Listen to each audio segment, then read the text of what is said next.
pasti lemah lembut, kasih pasti memaafkan, kasih pasti murah hati, kasih-Mu Tuhan.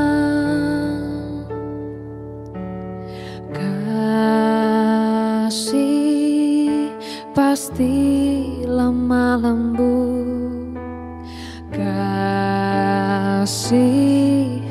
pasti memaafkan, kasih pasti murah hati, kasih-Mu Tuhan. Ajarilah kami ini saling mengasihi, ajarilah kami ini saling mengampuni, ajarilah kami ini kasih-Mu ya Tuhan, kasih-Mu kudus tiada batasnya.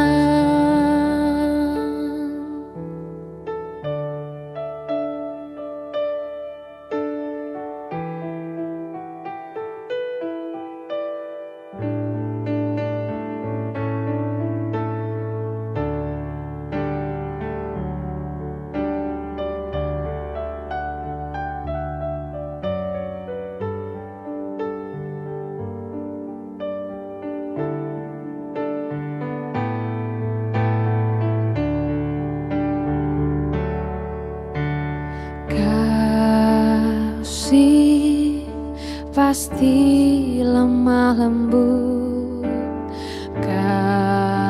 kasih pasti memaafkan, kasih pasti murah hati, kasih-Mu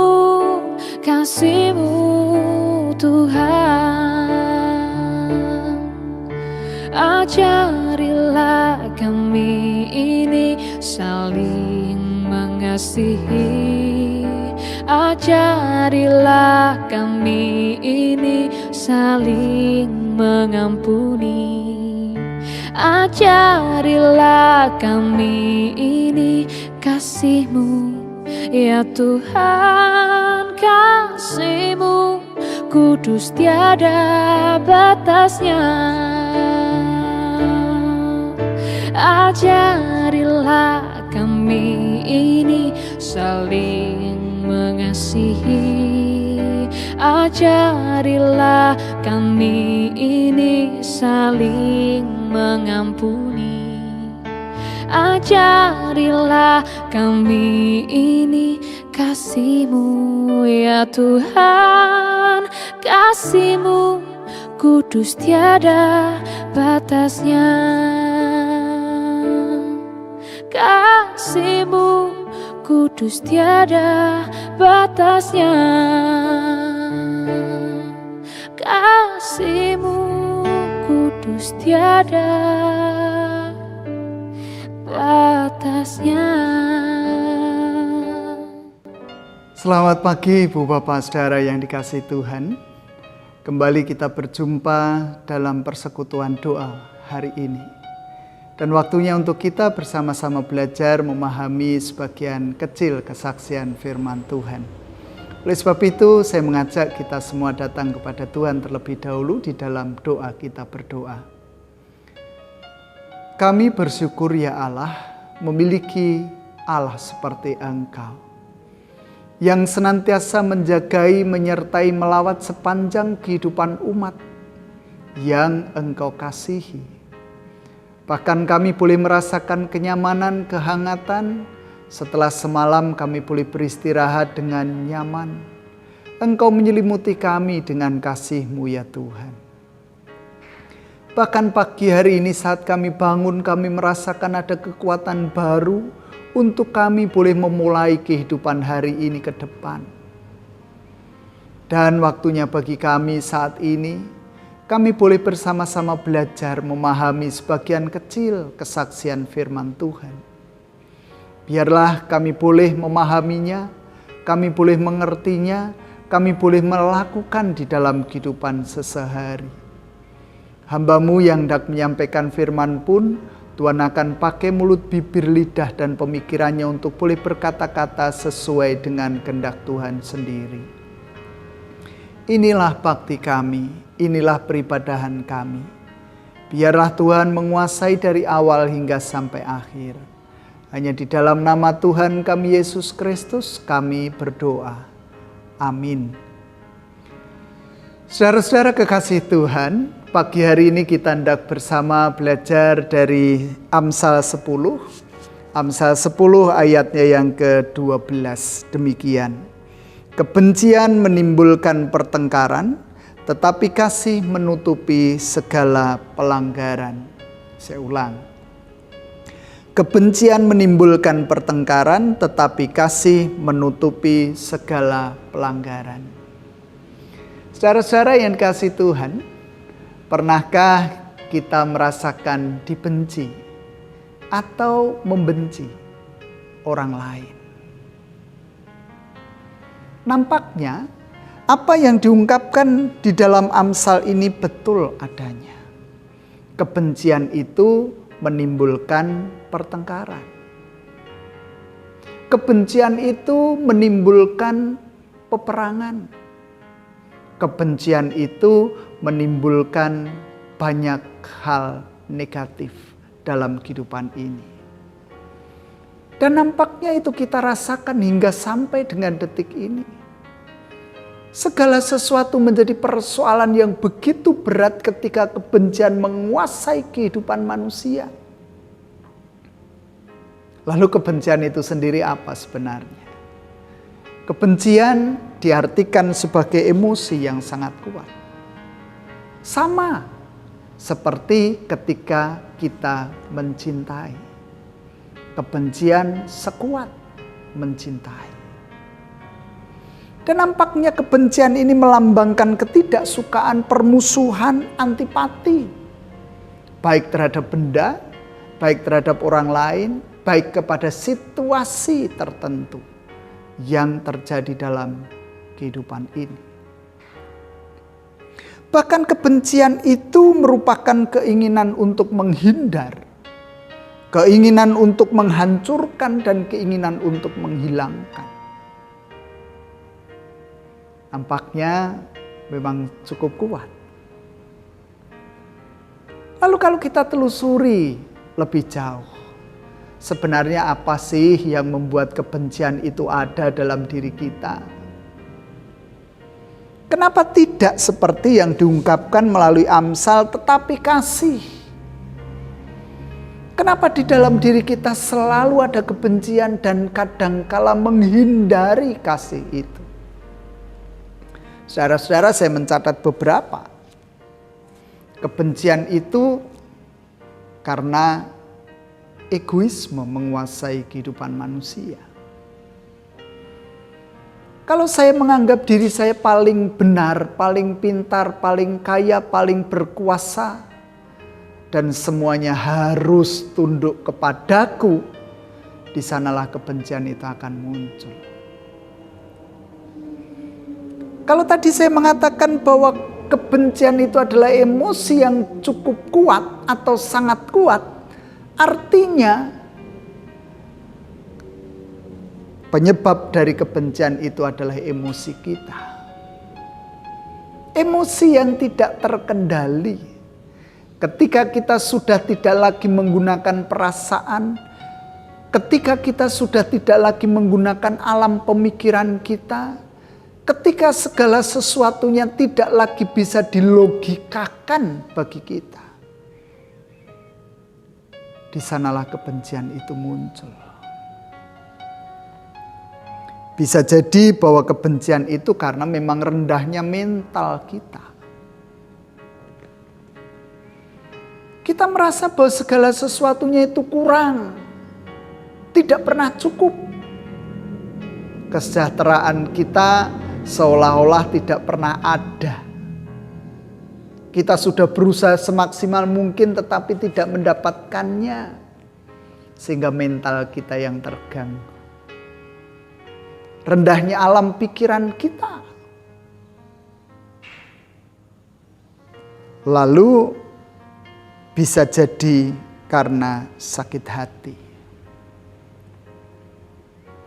Dan nampaknya ini yang sulit sekali untuk dihilangkan. Ketika kita memiliki luka secara fisik, kita berpikir itu mudah sekali untuk disembuhkan.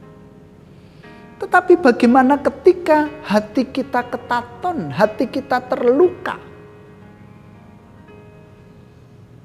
Berkaitan juga dengan orang di sekitar kita tentu saja. Ketika orang-orang yang kita kasih disakiti oleh orang lain, dibenci oleh orang lain, dimusuhi oleh orang lain, hati kita sakit.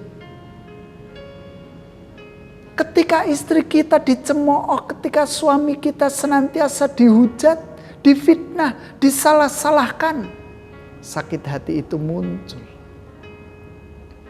Dan saat sakit hati itu menguasai diri seseorang, kebencian itulah yang lalu akhirnya menjadi baju, menjadi pakaian, menjadi perilaku dalam kehidupan kita.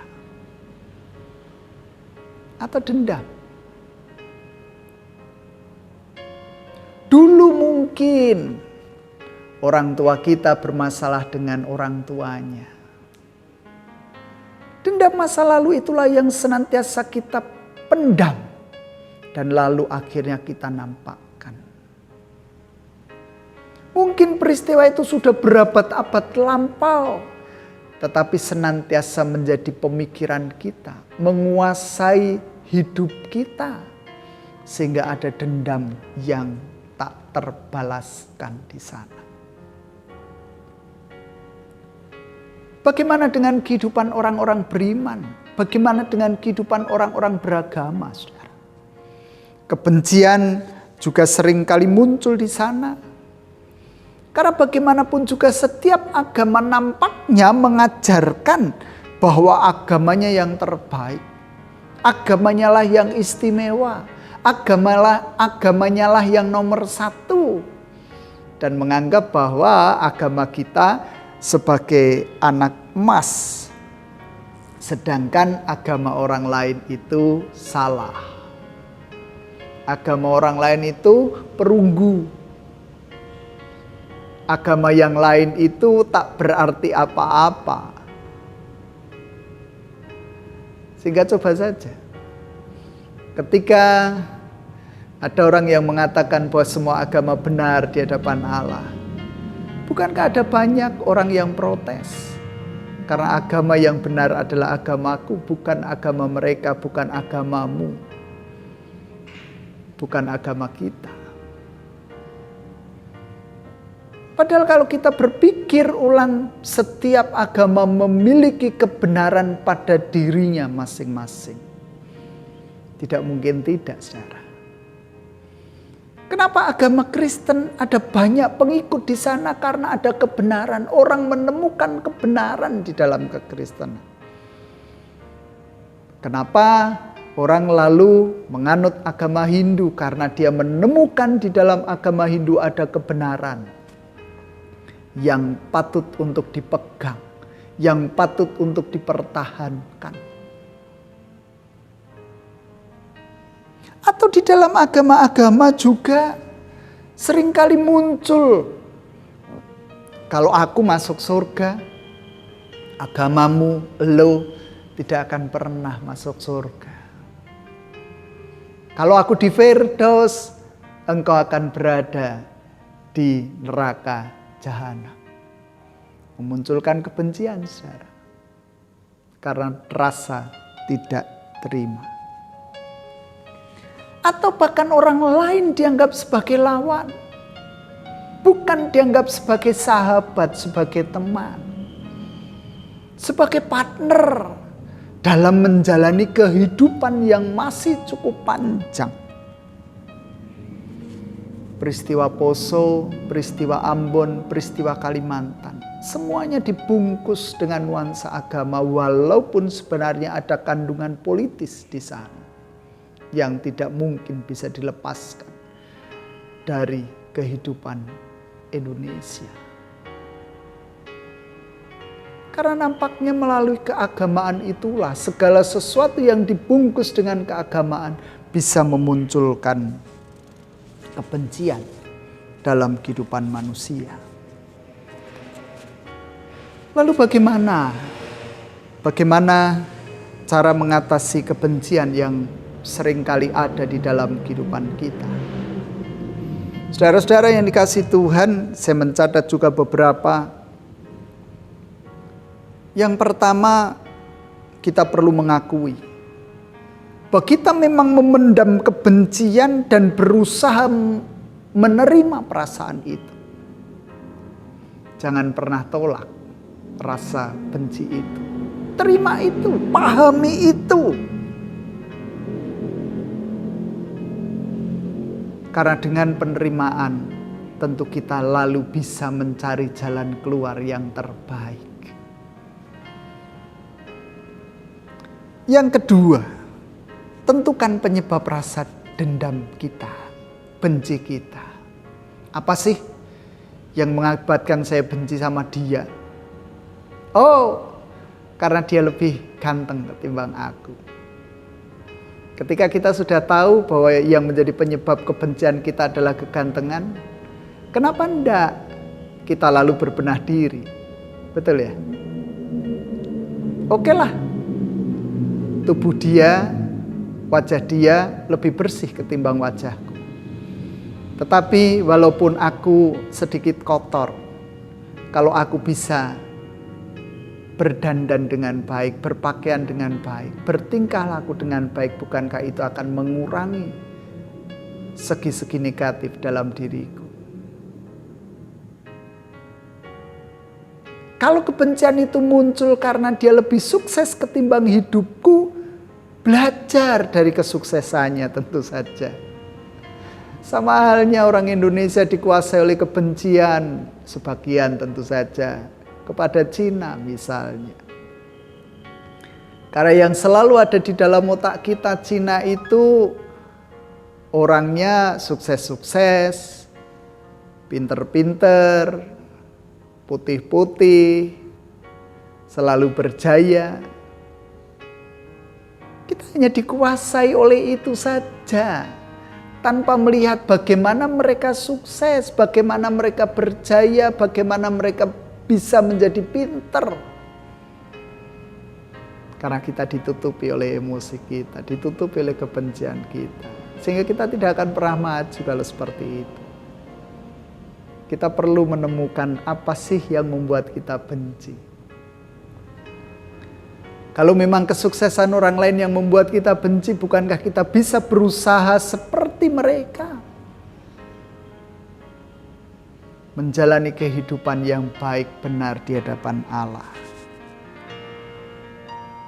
Itulah yang dinamakan dengan memikirkan cara lain menyikapi keadaan. Setiap orang percayalah memiliki potensi diri yang perlu dan patut untuk dikembangkan. Jangan lalu menganggap bahwa semuanya akan menjadi sama rata, sama rasa. Tuhan memberikan keunikan-keunikan dalam kehidupan kita. Kalau Tuhan membuat orang lain sukses dalam bidang A, kita bisa sukses dalam bidang B.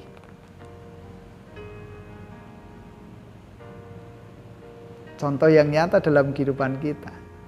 Kalau ibu bapak melihat Master Chef yang sesi 8, bukankah Lord Adi tersingkir?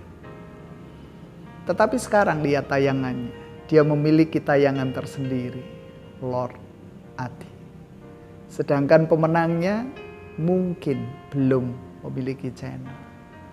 Dia bisa menyikapi keadaan. Dan berhentilah menyesali masa lalu. Masa lalu itu kenangan bagi kita. Sisi gelap kita, rapot merah kita yang patut untuk kita tinggalkan menuju kepada arah yang lebih baik. Kalau dulu ada perang salib yang menghancurkan orang-orang yang tidak sepaham, itu kan masa lalu, abad keberapa. Sekarang ayo berubah. Bahwa kehidupan kita sudah tidak seperti dulu lagi. Membuka diri, membuka mata, membuka hati dan pemikiran kita untuk menerima semua keadaan yang baik di depan sana. Sehingga Paulus mengatakan, tinggalkan yang di belakang, kejar yang di depan. Karena yang di depan adalah masa depan, yang belakang masa lalu. Tidak perlu terlalu memikirkan masa lalu, tetapi yang penting pikirkan masa di depan. Atau bisa juga menuliskan semua yang kita rasakan, dengan apa yang kita pendam, apa yang kita benci. Kita tulis semuanya. Kalau sudah kita remet-remet, kita buang ke kali. Atau kita sobek-sobek. Atau kita bakar. Menjadi bagian bahwa kebencian itu sudah musnah, sudah sirna, sudah berlalu. Bisa jadi untuk mengatasi kebencian, kita curhat kepada orang-orang yang memang kita percaya. Tetapi saya lebih menyarankan bagaimana kita curhat kepada Tuhan. Lakukan keluh kesah kita, curcol kita kepada Tuhan. Harapan-harapan kita, kebencian kita yang mungkin kita tidak bisa menghindari itu, supaya Tuhan menolong memberikan jalan keluar yang terbaik atas situasi yang kita hadapi. Dan nampaknya Tuhan adalah oknum yang paling mampu menjaga rahasia kita. Coba saja kalau kita ngobrol dengan teman kita. Bisa jadi karena dia tidak bisa juga memberikan solusi kepada kita, dia akan cerita kepada orang lain. Ini rahasia ya, cukup kita berdua. Berduanya sampai satu gereja tahu semua. Tapi kalau kepada Tuhan, bukankah rasa hati kita menjadi plong dan percaya bahwa Tuhan akan memberikan jalan keluar yang terbaik? Tentu kalau kita mengingat beberapa waktu yang lalu Tuhan tidak akan memberikan yang instan. Tuhan bisa menggunakan siapa saja, kesempatan apapun juga untuk memberikan pertolongan kepada kita untuk mengatasi kebencian-kebencian itu. Lalu yang terakhir yang paling penting tentu saja belajar dari Yesus dengan kasih-Nya, saudara. Bagaimana Yesus dinet-net, Yesus dihujat, Yesus difitnah, Yesus harus menderita. Tetapi bukankah di dalam penderitaannya, di dalam orang mengungkapkan rasa kebenciannya kepada Yesus, Yesus masih bisa ampuni mereka karena mereka tidak tahu apa yang mereka lakukan. Luar biasa, saudara. Kalau kita bisa melakukan yang seperti itu, itulah kasih yang nyata dalam diri Yesus. Kita perlu belajar, terus belajar. Bagaimana menjalani hari-hari panjang kita sebagaimana Yesus diperlakukan banyak orang dengan kebencian-kebencian mereka. Tetapi Tuhan Yesus tidak menanggapi semuanya itu dengan kebencian. Karena kebencian dibalas dengan kebencian tidak akan pernah menghentikan dan menjadi damai sejahtera. Kebencian akan berakar kebencian. Dendam akan berakar dendam. Ketika kasih tidak ditonjolkan, tidak menguasai kehidupan kita. Yesus mencoba menghentikan kebencian itu dengan kasih-Nya. Dan itulah yang Yesus lakukan. Dan apa hasilnya? Tentu hasilnya kita semua. Kalau Yesus pada waktu itu tidak menggunakan kasih-Nya tetapi membalas dengan kebencian. Percaya, keselamatan tidak akan pernah sampai di tempat ini, atau bahkan keselamatan tidak akan pernah dinikmati oleh dunia. Dengan kasih-Nya, dengan pengorbanannya. Pengorbanan adalah bentuk kasih. Sehingga dunia menjadi selamat. Kita menjadi percaya. Banyak orang yang menerima kasih Tuhan. Saudara-saudara yang dikasihi Tuhan, dalam keberadaan kehidupan kita sampai dengan hari ini, ada banyak kebencian yang kita terima. Tetapi kembali, apakah ketika kita membalas kebencian itu dengan kebencian, kita akan bisa tidur dengan nyaman, makan dengan enak? Ketika kita bertemu dengan orang yang membenci kita atau yang kita benci, bisakah kita hahihi? Bisakah kita merasakan kenyamanan itu? Tidak, saudara. Hanya dengan kasih. Sehingga Amsal mengatakan, tetapi kasih menutupi segala pelanggaran. Berhenti di titik itu. Kita memohonkan terus kepada Tuhan supaya kita diberi kekuatan untuk melakukan kasih. Karena kadangkala saya juga berpikir bahwa kasih itu menyakitkan. Kasih itu membuat kita tidak nyaman. Kasih itu membuat kita terbelenggu. Tetapi kalau kasih itu menjadi kehidupan bagi kita, menjadi habit dalam hidup kita, kebiasaan dalam hidup kita, maka kita akan menjadi tenang, nyaman, damai, menikmati semuanya. Orang akan membenci kita sebenci-bencinya, tetapi kita menggunakan kasih kita. Kita mendoakan mereka. Kita memohonkan berkat untuk mereka. Memohonkan hikmat bagi mereka, maka ketenangan hati itu akan menguasai kehidupan kita. Dan biarlah kita mampu menerapkan itu dalam kehidupan sehari-hari, baik dalam keluarga, dalam kehidupan masyarakat maupun bangsa negara kita. Tuhan memberkati kita semua. Amin.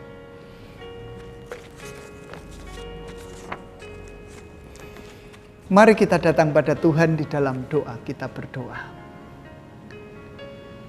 Bapa Surgawi, mengucap syukur kalau pagi hari ini Engkau mengingatkan kami bagaimana kami harus menghentikan kebencian itu. Menggantikan dengan kasih sebagaimana Engkau ajarkan. Walau mengasihi itu sangat-sangat sulit, sangat-sangat berat, tetapi kami percaya ya Tuhan, Engkau memampukan kami semua menindaklanjuti dan melaksanakan semuanya dalam kehidupan sehari-hari. Kami tahu bahwa kami lemah, tetapi kami memiliki kekuatan yang berasal dari Tuhan. Seringkali kami mengabaikan kasih, tetapi Engkau menanamkan kasih itu terus-menerus dalam hati dan kehidupan kami. Sehingga biarlah kasih itu menjadi pakaian kami, menjadi perilaku kami, menjadi kebiasaan kami ya Tuhan. Dan saat ini pun kami terus berharap bagi setiap orang yang masih dikuasai oleh kebencian, dikuasai oleh dendam. Tuhan melembutkan hati mereka. Tuhan juga menanamkan kasih itu di dalam kehidupan mereka. Sehingga mereka boleh terbuka akan situasi kondisi kehidupan dunia yang beragam. Tuhan, kami mempercayakan saudara-saudara kami ini ke dalam tangan kuasa Tuhan. Mereka yang seringkali membuat teror. Mereka yang seringkali membuat kekacauan.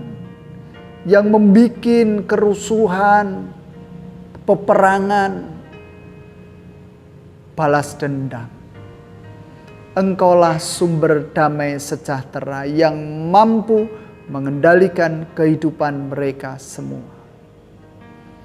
Bapa di dalam surga, di tengah-tengah perhimpunan kami juga mohon berkat-Mu untuk setiap orang yang masih berada dalam kondisi sakit. Terlebih secara khusus kami hendak berdoa bagi pemulihan Bapak Suratno dan Bapak Edi Subarto. Engkau menolong mereka semua di dalam menjalani hari-hari panjangnya. Damai sejahtera boleh mereka rasakan. Mereka boleh pulih kembali, boleh beraktivitas kembali sebagaimana mulanya. Tuhan akan memberikan kekuatan di dalam menjalani hari-hari beratnya. Berdoa untuk kesembuhan dimanapun mereka berada. Di dalam situasi kondisi apapun. Tuhan, Kau menjagai orang tua kami. Di dalam kelemahan mereka, di dalam keterbatasan mereka. Di dalam ketakberdayaan mereka. Tanamkan bahwa Engkaulah sumber bahagia, sumber kekuatan, sumber damai sejahtera. Yang akhirnya memberikan semuanya itu dalam kehidupan ketuaan mereka. Bapa di dalam surga, Engkau pun menaungi kehidupan gereja milik Tuhan. Engkau menjadikan gereja tangguh, tanggon, pakoh, kukuh untuk melaksanakan tugas perutusan di atas muka bumi. Bahkan kehidupan bangsa dan negara kami, pemerintahan kami yang saat ini berupaya untuk membenahi seluruh sendi kehidupan bangsa dan negara kami yang sempat carut marut beberapa puluh tahun yang lalu. Membenahi, menjadikan baik adanya, memberikan yang terbaik untuk rakyatnya, tidak hanya bagian-bagian tertentu, orang-orang tertentu, pulau-pulau tertentu, tetapi merata di seluruh bidang, di seluruh bangsa yang ada di negara ini. Tuhan, tolong pemerintahan kami untuk tetap teguh berdiri, tetap ikhlas menjalankan tugasnya, dan sukacita, damai sejahtera Tuhan curahkan dalam kehidupan mereka.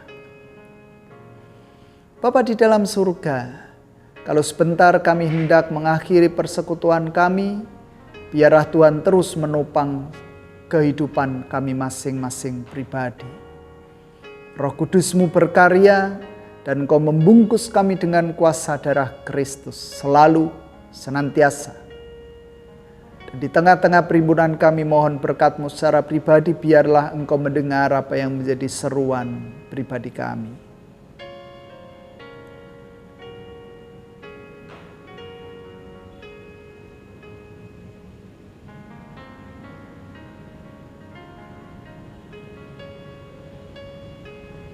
Inilah sahabat-sahabat kami, ampuni setiap dosa pelanggaran kami. Hanya di dalam nama Tuhan kami Yesus Kristus doa permohonan ucapan syukur ini kami naikkan. Amin. Demikian Ibu Bapak Saudara yang bisa kita lakukan bersama. Biarlah Tuhan terus menopang kehidupan kita, memberikan kita semangat juang yang tinggi, sehingga tidak lama lagi kita akan terhindar, terbebas dari COVID-19. Percayalah Tuhan senantiasa berkarya atas kehidupan kita. Tetap jaga prokes. Salam sehat, Tuhan memberkati.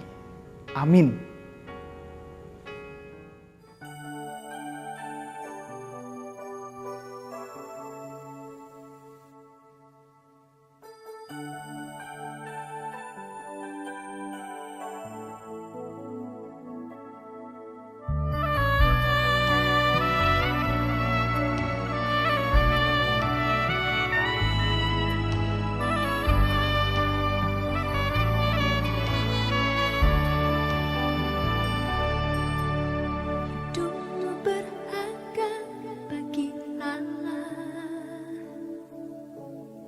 Tiada yang tak berkenan di hadapannya. Dia ciptakan kau turut gambarnya. Sungguh terlalu indah kau bagi dia. Dia berikan kasihnya bagi kita. Dia telah relakan segala galanya. disalib untuk tebus dosa kita. Karena hidupmu sangatlah berharga. Buluh yang terkulai takkan dipatahkannya. Dia akan jadikan indah, sungguh lebih berharga. Suluh yang telah pudar takkan dipadamkannya. Dia akan jadikan terang untuk kemuliaannya.